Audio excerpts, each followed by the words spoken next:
Esse vídeo é destinado a falar sobre filtros adaptativos FIR na disciplina de processamento digital de sinais. Então vou começar um pouco explicando o que é um filtro adaptativo FIR. Primeiramente a parte do FIR, né? Finite Impulse Response. Então um filtro de resposta finita a um impulso. Quais são as características desse filtro, desse tipo de filtro? Bom, a expressão da saída em função da entrada é essa aqui. Então a saída y de n seria um somatório dos valores das amostras, né, dos valores de entrada, multiplicados por um coeficiente. Então esse somatório gera a saída. E pelo caso de ser um filtro com resposta finita, então ele vai ter um número finito de amostras. Daí, então, quanto à segunda parte, né? A parte de adaptativo. Por que ele é adaptativo? Ele é um filtro adaptativo porque os seus coeficientes, esses coeficientes aqui do filtro FIR, o ômega K, eles são variantes, eles são adaptados de acordo com alguma métrica. Em geral, alguma função do erro entre um valor de referência e o valor de fato da saída. Então, o critério mais comum é minimizar o erro quadrático médio, o MSE. É o mais utilizado, mas tem outros jeitos outros cálculos que também todos envolvem o erro, esse erro. Que como eu disse, o erro ele vai ser definido aí como a diferença entre um sinal esperado, ou desejado, ou de referência, e a saída do filtro. Então, basicamente isso. Daí, como é feito esse cálculo? De novo, o cálculo esse recálculo do coeficiente, ele tem o objetivo de reduzir o erro, definido por essa expressão aqui. Mas daí, como que esse cálculo é feito? Ele é feito por existem alguns algoritmos de adaptação dos coeficientes. Os algoritmos de adaptação dos coeficientes têm esse objetivo. Daí eu destaco aqui dois algoritmos, que são o LMS, Least Mean Squares, e o RLS, Recursive Least Squares, que são os mais utilizados, são os mais relevantes nessa questão. O LMS, a relevância dele, a popularidade, se deve à simplicidade do cálculo, da sua implementação, e à eficácia computacional. Então, no caso, o que isso quer dizer? Quer dizer que ele tem a relevância por essas duas questões, então ele não tem algumas outras. Por exemplo, ele não é o mais rápido, né? Ele não é o mais assertivo, mas em alguns casos não é necessário que seja o mais, né? Seja melhor uma eficiência computacional, por exemplo. Então, ele é utilizado para minimizar o erro quadrático médio entre a entrada e a referência. A ideia principal é ajustar iterativamente os coeficientes do filtro FIR na direção oposta ao gradiente da função de erro. E aí aqui a gente tem uma expressão que envolve daí o erro, um fator de convergência, que é basicamente a taxa de adaptação desse coeficiente, e as amostras de entrada atrasadas, né? Porque a gente está tentando vai usar está calculando o próximo valor de do coeficiente, aqui no caso, como a gente pode ver, utilizando o coeficiente atual para calcular o n mais 1, que seria o coeficiente seguinte.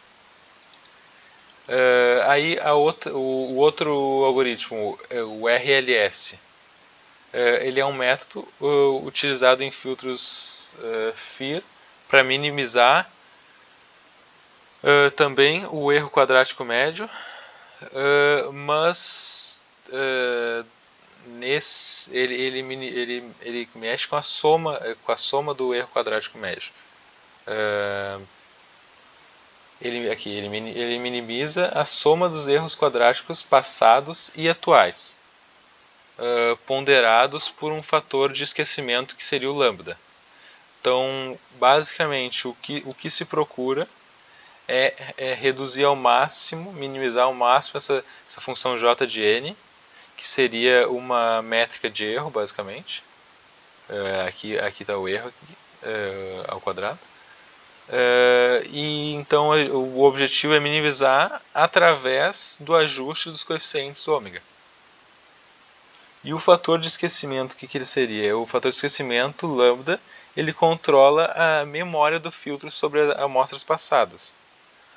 Um valor próximo de 1 significa que as amostras passadas têm grande influência, enquanto valores menores dão mais peso às amostras recentes. E aí então basicamente é assim que é feito o cálculo, e também os motivos porque são adaptados os coeficientes. Vale trazer uma outra questão, que é assim, a relevância desse tipo de filtro é quando a gente consegue tem ou consegue obter um sinal de referência que seria o desejado. A nossa saída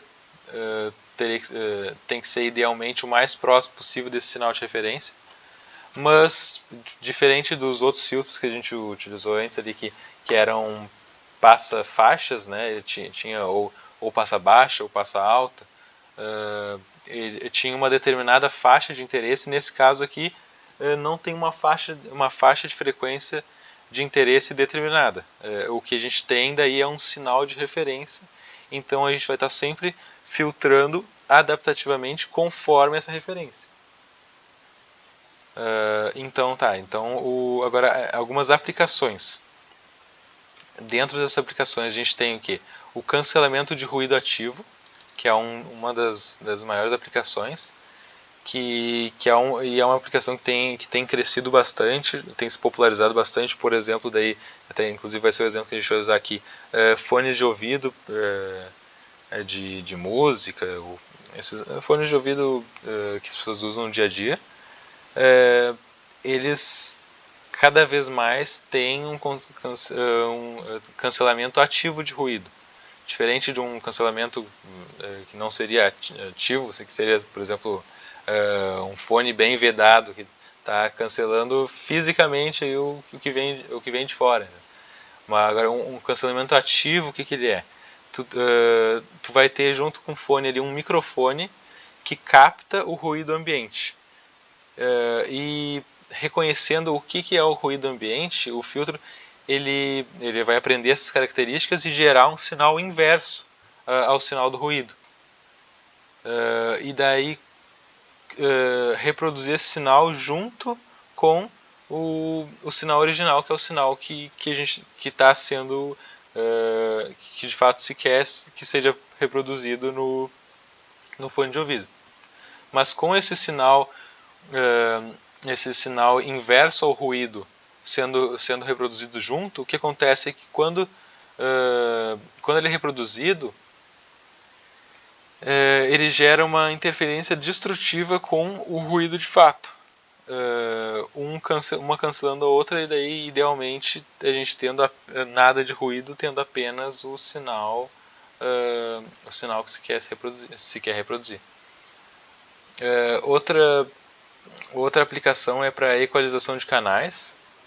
Em alguns sistemas de comunicação digital, como redes de Wi-Fi, modems, transmissão sem fio, o sinal transmitido, ele sofre, durante o processo de transmissão, ele sofre algumas distorções, como atenuação e dispersão, e isso pode diminuir bastante a qualidade da informação recebida e até tornar difícil que a informação recebida seja lida corretamente. Então a equalização do canal é um filtro adaptativo que ele é usado no receptor para aprender as características daquele canal e compensar as distorções. Então, sabendo mais ou menos o que é para chegar naquele canal, ele vai filtrar o que estiver fora dessa linha. Então o sinal restaurado ele se aproxima bastante do sinal original, garantindo daí uma maior qualidade de comunicação. Uma próxima aplicação seria a detecção e cancelamento de eco. De novo, bastante recorrente na parte de comunicação, particularmente em chamadas telefônicas ou videoconferências.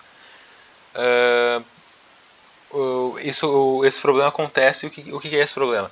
O eco em telefonia, por exemplo, quando a pessoa está falando com alguém por telefone, tu geralmente está recebendo, a pessoa está recebendo um áudio pelo microfone, pelo alto-falante do dispositivo, e ao mesmo tempo está gravando um áudio que vai ser enviado, que está sendo enviado para outra ponta.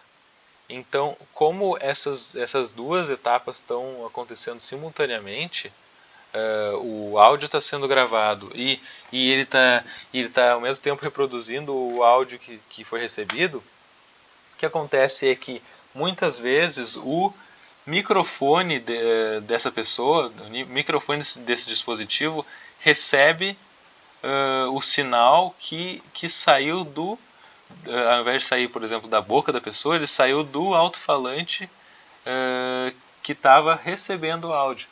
Então, a pessoa que enviou vai acabar recebendo de volta o próprio áudio através do microfone da outra pessoa. E aí isso gera um eco, porque a pessoa falou e agora ela está ouvindo o que ela falou.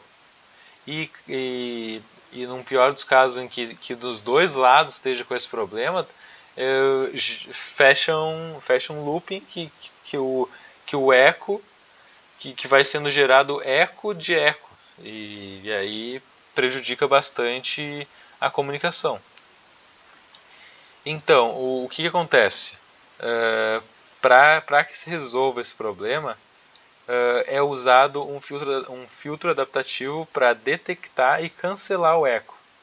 O eco capturado ele é processado pelo filtro, que aprende as características. O que acontece? Basicamente assim,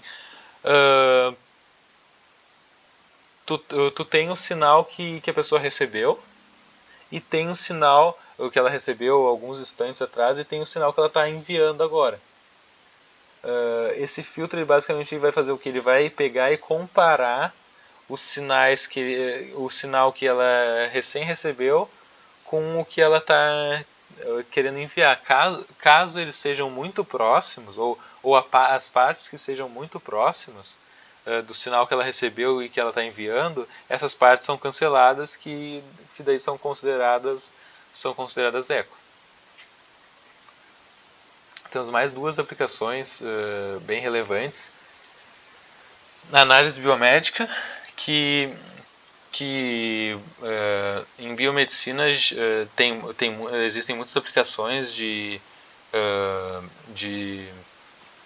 sinais digitais, né, processamento de sinais digitais, entre elas exames de eletrocardiograma e eletroencefalograma. Tudo que envolve biomedicina, existem muitas fontes de erro, né? Existem inúmeras fontes de erro, fontes de ruído, que podem interferir na qualidade e na interpretação de algum exame, por exemplo. E são algumas dessas fontes, por exemplo, a própria interferência da rede elétrica, ou movimentos da pessoa durante o exame, que podem gerar alguns erros. E isso pode dificultar uma análise correta por parte de um médico, por exemplo, para que seja feito um diagnóstico. E então, nesse caso, filtros adaptativos eles são usados para remover esses ruídos, enquanto preservam as componentes importantes do sinal biológico. Então, basicamente, o mesmo processo de alguns dos exemplos anteriores ali, tendo a leitura do que é que deveria estar sendo enviado, a gente consegue daí filtrar o que for muito fora disso para que seja retirado.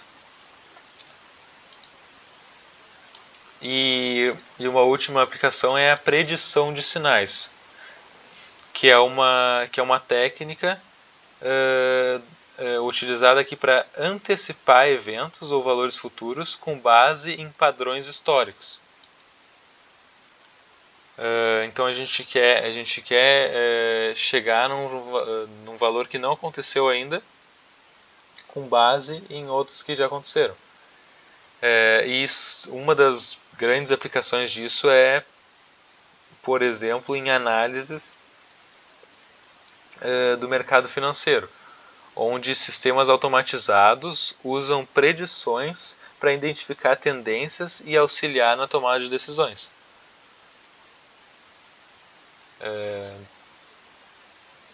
Então essas são as cinco aplicações que eu quis destacar. E daí agora, por último, vamos ter aqui um exemplo prático, né, que foi um código criado em MATLAB para exemplificar isso, para ver na prática, né, que de fato esses métodos, esses algoritmos funcionam. E daí, para uma fácil visualização, o que eu fiz? Eu peguei, primeiramente, uma senoide de referência. O que a gente precisa é uma referência, né? Uma referência para filtrar baseado naquela referência. Então, o que eu fiz? Eu peguei uma senoide com frequência variada, e essa vai ser minha referência. Em cima dela, eu coloquei um ruído branco, né, nessa entrada. Criando o sinal de entrada, que é o sinal a ser filtrado. Ele é o que? Basicamente ele é a própria referência somada a esse ruído branco, que gera o sinal D, que é o sinal com ruído. Depois disso a gente foi feita aqui a definição de alguns parâmetros. Parâmetros iniciais aí, que temos o Mi, que é o fator de convergência, a ordem do filtro, número de iterações, aqui uma frequência de amostragem só para que seja grande o suficiente, com base no sinal que a gente está avaliando. E daí essa é a parte essa aqui é a parte onde o filtro está de fato sendo posto em funcionamento. O que acontece? Esse Lin ele vai ser o número de iterações, né? Então, portanto, a gente tem um for indo de 1 até o último número de iterações, que nem eu falei, né? Um filtro FIR ele tem resposta finita, então restringida aqui nesse caso de 1 até 1000. A gente está executando a atualização também aqui do vetor de entrada, calculando a saída do filtro, né, a saída Y, como a gente viu antes. E a saída Y vai ser o que? Vai ser daí o valor X, que foi atualizado antes aqui, vezes o coeficiente, né? O coeficiente que é o que está sendo frequentemente atualizado. A cada iteração ele é atualizado com base no erro. E daí aqui então, portanto, a gente está calculando a fórmula do cálculo do erro, que seria o valor desejado ou o valor de referência, a diferença entre o valor de referência e o valor da saída do filtro, que é o valor y. E aqui é o cálculo, a atualização do próprio coeficiente do filtro. E basicamente é isso que é feito para filtrar o sinal. Bom, depois disso a gente também tem o cálculo do erro médio quadrático. E a FFT também foi calculada dos 3 sinais. Quais são os 3 sinais que a gente está avaliando? Estamos avaliando daí o sinal de referência, né, porque para comparar o sinal filtrado, né? Então, o sinal de referência, o sinal de entrada, que seria o sinal ruidoso, e o terceiro sinal, que é o sinal filtrado, que idealmente sairia, depois de filtrado, igual ao sinal de referência, né? Obviamente igual não vai sair, mas que seja suficientemente próximo. Então, daí a FFT, a gente foi feito esses 3 sinais para que a gente tenha além do domínio do tempo, tem uma segunda análise no domínio da frequência para avaliar se deu certo.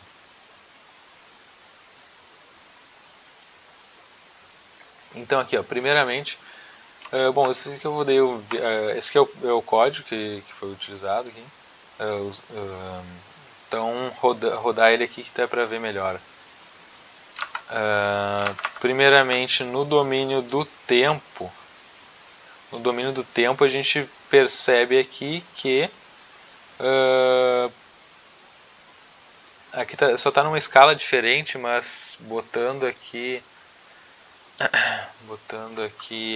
na mesma escala, a gente vai perceber que o sinal original e o sinal filtrado são muito próximos.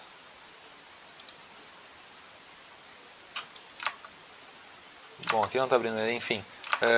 Aqui foi feita essa alteração. O sinal original e o sinal filtrado são bem próximos. Bem mais próximos do que são o sinal ruidoso e o filtrado, ou ruidoso e original. Mostrando aí que teve uma boa filtragem. Além disso, a gente pode ver a FFT. Na FFT, a gente, aqui então na representação no domínio da frequência, a gente consegue visualizar melhor que essa filtragem foi de fato bem sucedida, onde o sinal original, o sinal filtrado, se assemelha bastante com o sinal original. Percebe-se que se mantém ainda um certo ruído, mas principalmente aqui, por exemplo, a frequência acima de 1.5K, a gente percebe que todo sinal ruidoso tinha uma frequência, tinha uma amplitude aí relevante em todas as frequências de 1.5 até 5 kHz, que praticamente não existem ali no sinal filtrado. Então, como eu citei antes, nesse caso não tem uma faixa de frequência que é a que a gente quer eliminar, que é a que a gente considera que tem ruído. Tem ruído em todo o sinal, e no caso aqui tem uma faixa que a gente, de interesse, mas o sinal ele tá o ruído ele está em todo o sinal, inclusive na faixa de interesse. Por isso que daí um filtro de passa faixa, e o filtro passar alguma faixa determinada, e não seria adequado para esse tipo de aplicação. E por último aqui a gente tem o erro médio quadrático, que a gente percebe aqui que logo no início ele tem valores bem altos, que é o normal, que ele começa em zero ali, né? E vai, então o erro vai dar uma disparada no início, mas que ele logo se atenua bastante e daí se mantém aí com uma certa margem, né, mas ele se mantém em valores relativamente, principalmente esses valores iniciais, em valores relativamente baixos, mostrando que o que é a tendência desse tipo de filtro, né? Ele vai calculando e se aproximando o máximo possível e se mantém ali, daí depois de estabilizar, ele consegue se manter próximo do valor de referência. Então, basicamente, era isso do trabalho, isso que eu tinha para apresentar, e sobre filtros adaptativos FIR. Bom?